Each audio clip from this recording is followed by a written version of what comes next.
И Бог ми каза: Стефане, ще ти удължа годините, ще ти дам много сърце, за да може да говориш на хората и ще ти удължа годините на земята. Аз казах: Господи, аз съм неграмотен, не знам да чета, не знам нищо, хората ще ме правят луд, побъркан. Той каза: ти няма да говориш, аз ще говоря. Когато погледнах нагоре, видях хората как падат. Почнаха да викат.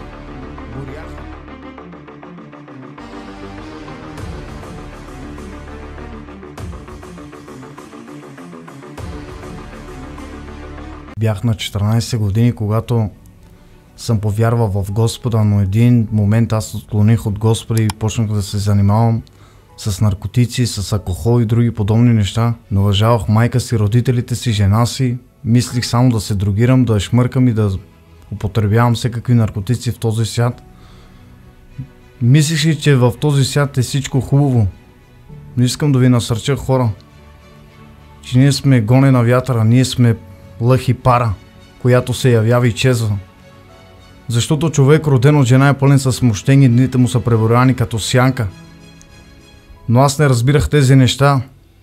Почнах да шмъркам с приятели, почнах да пия алкохол, количества, денем и нощ. Жена ми, спомням си, една вечер каза: ти тази вечер няма да спиш, но аз не съм обърнал внимание, защото знам, че жена ми не може да говори български. Но Святи Дух е говорил чрез нея, но аз не съм обръщал внимание. И в един летен ден аз се разболях. Дигнах температура 40 градуса. Пред моя двор имаше комшии, моите лели, братовчери, приятели. По спалната винаги имах алкохол по 4-5 шишета. Спих, не ме интересуваше нищо.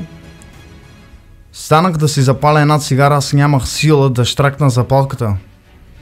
И чух, че дойде смъртта в живота ми. Вътре в сърцето си чувствах, че всеки момент ще гърми като бомба. И си мислих, казвам си: край, до тук е моят живот. Не исках да оплаша моята жена, но аз си казах да отиде да търси лекарства при своите си близки. И исках да затварям вратата, да умирам сам, за да не дойде баща ми и майка ми да ме виждат, да не стане нещо с тях. Исках да включа вратата, но нямах сила. Чувствах се немощен, безсилен, нямах сила да дигна ръката си. Искам да ви кажа, братя, че ние, хората, трябва да знаем, че нашия Бог Исус Христос, който умря на кръста, и Неговата кръв е вакцинация за всеки един от нас. Тази вакцинация ме изцели, ме освободи. И когато се разболях, завих се с 3 одеяла, температура 40, чувствах, че всеки момент умирам, сърцето ми ще гърми. Но когато затворих очите си, веднага се намирах пред портите на ада. Видях най-известни лекари, най-известни проповедници, най-известни хора, които пееха за Бога, известни хора, които си мислиха, че щом са приели Христос, ще бъдат спасени, най-известни хвалителки, които пееха, братия, сестри, най-известни проповедници, които проповядваха Евангелието по лицето на земята. Аз се намирах там пред портите на ада. И чух глас: твоето място беше тук. И аз видях тъмнина, мрак, нищо не съм видял. Просто тъмнина. Миризмата беше много ужасна, която човек не може да търпи. Миризмата беше като умрели кучета по пътищата. Толкова грозна миризма, че човек не може да търпи една секунда. Видях хора как горят с пламъци и чух Бог как ми каза: твоето място беше тук. И аз почнах да плача, почнах да виждам около мене хората. Лицата им беха толкова мъчени, хора, които се ядеха месата, тези лихварите, които дават пари. Искам да ви насърча, хора: спрете. Почвайте да вярвате, че Исус Христос ви обича.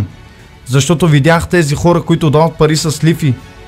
Ядаха месата си и почваха месата да растат пак върху тях. Почнаха да викат. Тези маярите също, хора. Искам да ви насърча: ако правите такива неща, в името на Исус ви молявам, хора, покайте се и приемете Христос като личен спасител. Видях такива хора как плачат с кърби. Те искаха да излизат. Видях и проповедници, които плачеха, искаха да излизат, но те нямаха шанс как да излизат.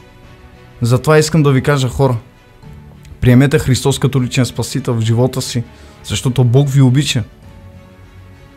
И Бог ми каза: Стефане, ще ти удължа годините, ще ти дам ново сърце, за да може да говориш на хората и ще ти удължа годините на земята. Аз казах: Господи, аз съм неграмотен, не знам да чета, не знам нищо, хората ще ме правят луд, побъркан. Той каза: ти няма да говориш, аз ще говоря. И когато погледнах нагоре, видях хората как падат. Почнаха да викат, горяха.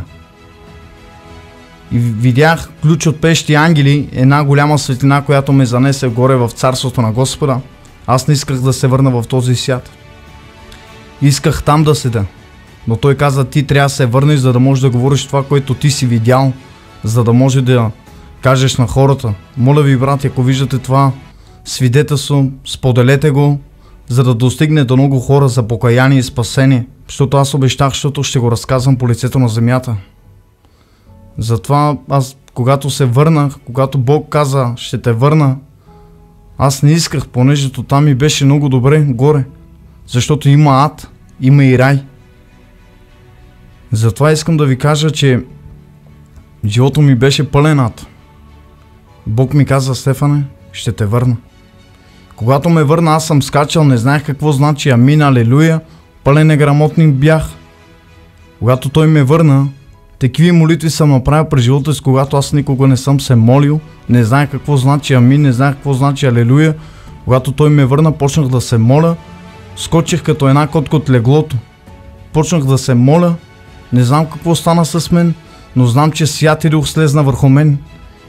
И този дух, който беше върху Данаил, върху Илия, този дух е в нас сега. Защото Бог не ни е дал дух на страх, а на сила и съвладение. Човече, ти, който и да си, не те знам, не те познавам, но искам да те насърчавам. Богати човече, не се надява на твоето богатство, защото ти един ден си задължен да умираш и ще напуснеш този свят. Бедни човече, не се надявай на хитростта си, защото един ден ще умреш, но къде ще отвориш очите си, защото има ад, има и рай. В Откровение 20:15 казва: чито име не е писано в книгата на живота, ще бъдат хвърлени в огненото езеро. Затова, приятелю мой, приеми Христос като личен спасител. Той ще те промени. Той ще ти даде думи на вечен живот. Ако ти си неграмотен, знай, че Бог ще те научи на всичко. Бъдете благословени, братя. Всеки човек, който вижда това нещо, моля ви, братя, в името на Исус, споделете го да достигне до много хора, за да може да бъдете потопени и царени в Неговите рани. В името на Исус бъдете благословени. Искам да ви кажа, хора, днес е благоприятното време да приемеш Христос. Бог не иска нито парите ти, нито богатството ти, Той иска едно сърце, за да направи храм и обиталище вътре в теб. Бъдете благословени, брати. В името на Исус. Мир и любов и благодат да се промножи в живота им. Във вашия живот да се сели. Така че ако ти си болен и ти се нуждаеш от изцеление, знай, че Бог ти е приготвил специално лекарство за тебе. Той ще възстанови здравето ти. Той ще ти изцели от всичките ти рани. Защото Той те възлюби с вечна любов и не ще отстъпи от тебе. Защото Бог е Йохва Рафа Ниси. Той е този, който ще те изцели и ще те потопи. Защото Неговата кръв, която беше пролята на кръста, тя е пролята за теб и за целият ти дом. В името на Исус бъдете благословени, братя. Споделете го, за да достигне до много хора. Амин.